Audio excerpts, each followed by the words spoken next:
Welcome viewer, I am Murugan S. This video tutorial describes how to enable or disable sleep option in Windows 10.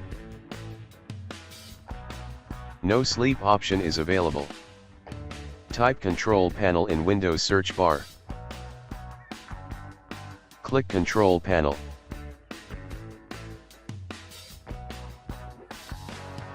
Click Power option. Click Change what the power button does.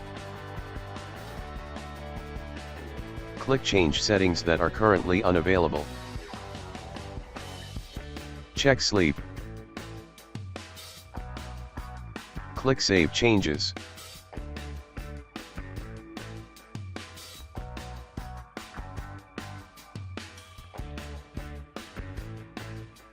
Sleep option enabled.